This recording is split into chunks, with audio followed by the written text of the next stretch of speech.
Alors j'aime beaucoup quand il y a des parties 2 aux histoires, surtout quand la concernée, donc la prestataire, répond à ce qu'elle a fait subir à sa propre cliente. Soyez indulgente et faites abstraction à mes cheveux gras, j'essaye de faire des bains d'huile pour tenter de retrouver la longueur qu'elle m'a fait perdre. Suite à ma vidéo d'hier où je vous ai parlé de mon désastre capillaire que j'ai subi en 2023, donc lorsque j'avais les cheveux de cette longueur et que je me suis retrouvée avec ça, j'avais pris grand soin de ne pas identifier la coiffeuse de mon propre chef. Malheureusement pour elle, hier, elle a eu un élan que j'ai pas du tout apprécié. Elle a eu le toupet de m'envoyer ce message. Vous avez bien vu les filles que dans ma vidéo, je ne mentais pas, que c'était absolument pas dans mon intérêt de mentir. J'aurais clairement préféré être satisfaite de ma prestation plutôt que de perdre tous mes cheveux. Donc elle a fait une vidéo démentie où il y a absolument une ribambelle de mensonges dans sa vidéo. Donc je lui demande l'antécédent qu'elle a sur ses cheveux et je lui dis que voilà, le blond qu'elle veut, dans tous les cas, sera fait en plusieurs fois. Donc on effectue une mèche test sur son cheveu à faible volume. Donc je lui montre à la fin de la mèche test. Vous voyez que dans sa vidéo, elle dit qu'elle a effectué une mèche test sur mes cheveux. Je pense que vous vous rendez compte sur la photo que ce n'est absolument pas mes cheveux, étant donné que les cheveux arrivent à peu près au milieu du dos, que mes cheveux à moi arrivaient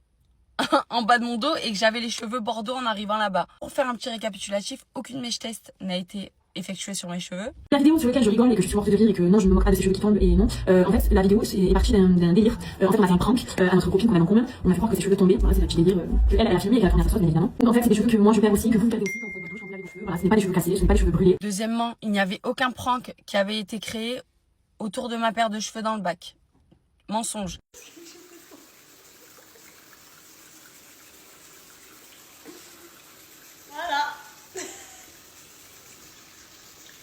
Vous voyez bien que quand mes cheveux tombent dans le bac, je ne suis absolument pas en train de rigoler. Il n'y avait pas d'histoire de prank parce que ce n'était pas un prank. En fait, les cheveux qui étaient dans le bac, c'était mes cheveux qui tombaient de ma tête. On va appeler la copine en question qui était soi-disant au courant du prank quand mes cheveux tombaient dans le bac parce qu'il n'y avait littéralement aucun prank qui était scénarisé.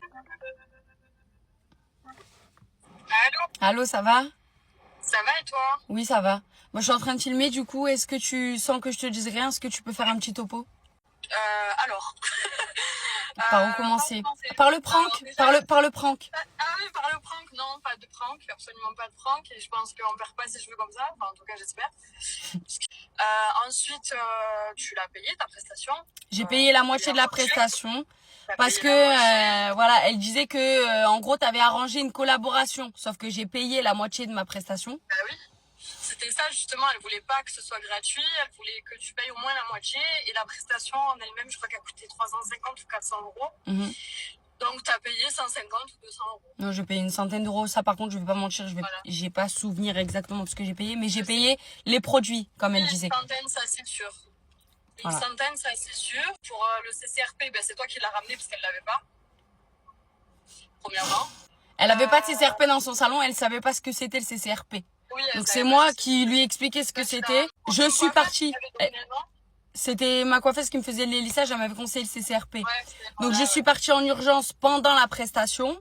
Je suis partie chercher du CCRP et on avait regardé un tuto sur internet pour comment l'appliquer parce qu'elle ne savait pas utiliser le CCRP, elle ne connaissait pas le CCRP, elle n'avait pas de CCRP dans son salon. Qu'est-ce qui s'est passé après? Oui, du coup, non, t'as pas envoyé un message un an après, t'as envoyé un message quelques jours après, justement. J'étais entre vous deux d'ailleurs. Je savais pas sur quel pied danser, parce que il y avait toi qui étais alarmé par tes cheveux et elle qui était alarmée par la situation. Ouais, toi, ça te mettait dans une position, parce que c'est toi qui nous a mis en contact, donc ça te mettait dans une position. C'est ça, et donc du coup, la seule solution qu'elle t'a dit, c'est je te rembourse pas, mais si tu veux, tu reviens au salon et je te rattrape, parce que tu as refusé, ce qui est normal. Souvenez-vous, dans ma vidéo d'hier, je vous disais que je l'avais vu prendre un pinceau et descendre le blond qu'elle m'avait fait parce que c'était trop remonté. Moi, je voulais quand même garder mes racines. Je l'avais vu, je la voyais dans le miroir, face à moi, prendre un pinceau et descendre le blond qu'elle m'avait fait pour créer un fondu. On va appeler la coiffeuse qui s'est occupée de moi et qui me faisait les soins, en fait, et qui s'est rendu compte des barres que j'avais parce que moi, comme c'était derrière, je ne le voyais pas. Du coup, est-ce que tu peux dire la vérité, rien que la vérité, quand je suis venue dans ton salon pour faire un simple brushing, s'il te plaît, ce qui s'est passé? Oui, tu es venue, alors t'avais la flemme de te laver les cheveux, donc je t'ai lavé les cheveux. Et au fur et à mesure que je te lavais les cheveux, je te dis, tu as plein de taches, il y a des coups de pinceau sur tes cheveux. Toi, tu n'arrivais pas à voir vu que c'était derrière. Et du coup, je t'ai montré avec le miroir et ben, tu t'es un petit peu choquée. Tu l'avais appelé, tu lui en as parlé et tout. Tu lui as dit, je peux pas rester comme ça et tout. Je sais que tu avais payé une sorte de partie dans cette histoire. Tu lui as dit, il faut que tu me rembourses, je peux pas rester comme ça et tout. Et au fur et à mesure, quand tu touchais les cheveux, à un moment donné, j'ai plus voulu te les toucher. D'ailleurs, c'est tes cheveux. La brosse, ça passait pas. La brosse, ça passait plus. Non, la brosse, elle passait pas. Et puis, j'avais peur à chaque fois de te passer la brosse et tes cheveux, ils tombaient.